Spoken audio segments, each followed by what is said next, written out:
अस्सलामुअलैकुम dear student, कैसे हैं। आज हमने 1.3 का क्वेश्चन नंबर 5 करना है, जिसमें हमें कह रहे हैं कि लाहौर के अंदर 2024 में जो टेम्परेचर था ना, वो है 48 सेंटीग्रेड। कितना टेम्परेचर है? 48 सेंटीग्रेड। हमें फार्मूला भी दिया गया, कह रहे हैं कि फार्मूले के मुताबिक आपने इसको क्या करना है, फ़ारेनहाइट में कन्वर्ट करना है। फार्मूला हमें गिवन है, फार्मूला याद रखने की ज़रूरत नहीं है, वो हमें दिया गया है। वो है 9 डिवाइडेड बाय 5 सेंटीग्रेड प्लस 32। तो कुछ भी नहीं करना, आपने क्या करना है, सी की जगह पे आपने सी की वैल्यू पुट कर देनी। वो हमारे पास क्या है, 48 है प्लस 32 वैसे का वैसे आ गया। ये इसके साथ क्या हो रहा है, मल्टीप्लाई। आपने कैलकुलेटर के ऊपर मल्टीप्लाई कर देना है, लेकिन वैसे अगर आपके पास कैलकुलेटर नहीं है तो आप वैसे भी हल कर सकते हैं। 9 का टेबल 8 तक पढ़ेंगे तो हमारे पास कितना आता है, 72 आता है। 2 यहाँ लग जाएगा और 7 ऊपर चला जाएगा। 9 का टेबल हमने क्या किया, 4 तक पढ़ा, 36 आ गया। 36 में 7 को क्या कर देना, आपने जमा कर देना, तो हमारे पास क्या आ जाएगा, 43 आ जाएगा। क्या आ गया हमारे पास, 432 डिवाइडेड बाय 5 प्लस 32। जिसके नीचे कोई ना वैल्यू, उसके नीचे क्या होता है, 1 होता है। तो आपने नीचे वाली वैल्यू का एलसीएम लेना है। अब एलसीएम क्या, 5 और 1 है तो 5 ही आ जाएगा। पहली वैल्यू को रफ वर्ग में उठाया तो 5, तो उसके साथ एलसीएम के साथ कटिंग हो जाएगा, प्लस आ गया। अब 32 को 5 के साथ 5 के साथ क्या कर देना, आपने मल्टीप्लाई कर देना है। तो हमारे पास क्या आ जाएगा, 0 1 कैरी चला गया, 160 आ गया। इनको हमने क्या कर लेना, अब ऐड कर लेना है, जमा कर लेना। तो हमारे पास क्या आ जाएगा, इनको जमा किया तो हमारे पास आ गया 592 डिवाइडेड बाय 5। इस तरह आपने क्या कर लेना है, इसको जमा कर लेना। अब आपने इसको तकसीम कर देना है, वही जो हम छोटी क्लासेस में करते रहे। आपने कैलकुलेटर के ऊपर कर लेना, सीधा ही क्या आ जाएगा, जवाब निकल आता है। तो इसको हम डिवाइड करेंगे तो हमारे पास आंसर क्या आ जाता है, इसका 118.4 आ जाता है, 4 फ़ारेनहाइट में। तो ये आपका क्या है, आंसर आ गया। ये जो रवर किया, ये सारा आपका क्या है, कैलकुलेटर का काम है, आपने कैलकुलेटर के ऊपर करना। ये तो बस आप लोगों को समझाने के लिए था। तो ये इसका क्या आ गया, आंसर आ गया। आगे हमारे पास क्वेश्चन नंबर 6 है, वो हम बाद में करेंगे। क्वेश्चन नंबर 7 जो है वो इसी तरह का इजी है, वो पहले करेंगे, वो थोड़ा सा लेंथी हो जाता है, जिसकी वजह से हम वो बाद में करेंगे। कह रहे हैं कि मरीहा अबाउट टॉयज, या मरीहा ने एक खिलौना खरीदा जिसकी कीमत कितनी है, 1500 रुपया है। उसने 1500 रुपये का खरीद के 1520 रुपये का बेच दिया। वो कह रहे हैं कि जो नफ़ा है, उसका प्रॉफिट है, वो क्या करना, आपने फीसद में फाइंड करना, परसेंटेज में फाइंड करना है। तो उसकी बाय कीमत, प्राइस क्या है हमारे पास, BU बाय प्राइस, उसने कितने का खरीदा, 1500 रुपये का।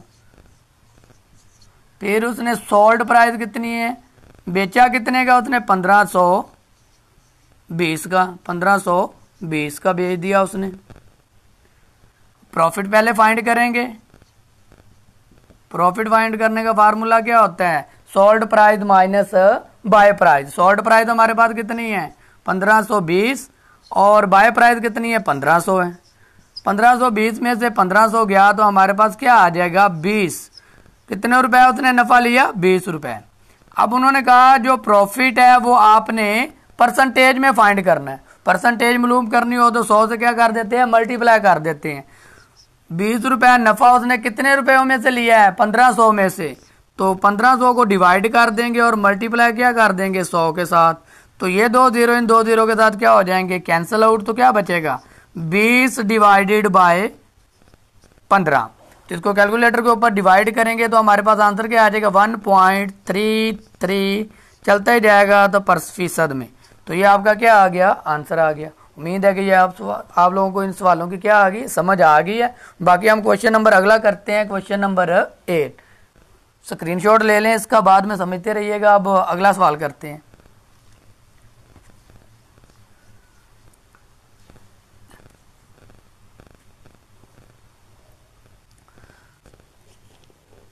क्वेश्चन नंबर 8 है, कह रहे हैं the annual income of the Tayyab. कह रहे हैं कि सालाना जो तैयब की इनकम है वो हमारे पास कितनी है, 9,60,000 रुपया है। वो जो उसके ऊपर जो उसने टैक्स नहीं देना वो कितनी रकम है, 1,30,000 रुपया, उसके ऊपर उसने टैक्स नहीं देना, जो बाकी है उसके ऊपर टैक्स उसने अदा करना है। टैक्स की शरह हमारे पास कितनी है, 0.75% है। तो आपने क्या करना है, उसकी जो एनुअल इनकम है वो कितनी है, एनुअल इनकम वो हमारे पास 9,60,000 रुपये है। और जो हमारे पास एक्स एम्पेक्टेड है वो हमारे पास क्या वैल्यू उसकी, यानी कि जिसके ऊपर टैक्स उसने कितनी रकम पे अदा नहीं करना, वो 1,30,000 है। वो क्या 1,30,000 है। पहले आप मालूम कर लेंगे उसने कितनी रकम के ऊपर टैक्स अदा करना है। 9,60,000 में से आप 1,30,000 को क्या कर दें, माइनस कर दें। जब माइनस करेंगे तो हमारे पास क्या आ जाएगा, 8,30,000 आ जाएगा। अब 8,30,000 के ऊपर आप लोगों ने क्या करना है, उसका टैक्स फाइंड करना है। जबकि टैक्स की शरह कितनी है, रेट ऑफ, उसका रेट कितना है हमारे पास, रेट 0.75%। अब फीसद की अलामत को ख़त्म करना है तो क्या करना होता है, नीचे 100 लगा देते हैं।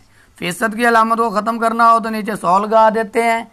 जिसके ऊपर टैक्स फाइंड करना हो वो वैल्यू लिख देते हैं। 8,30,000 के ऊपर हमने क्या करना है, इसका टैक्स फाइंड करना है। ये 2 जीरो इन 2 जीरो के साथ क्या हो गए, कैंसिल आउट हो गए। कैलकुलेटर के ऊपर आपने क्या करना है, इसको इससे क्या दे देनी है, ज़रब दे देनी है। तो आपके पास इसका आंसर आ जाएगा 6,225 रुपया। उसने क्या करना है, साल के बाद अपनी वैल्यू के ऊपर जो अपनी इनकम है उसके ऊपर उसने क्या करना है, टैक्स अदा करना है।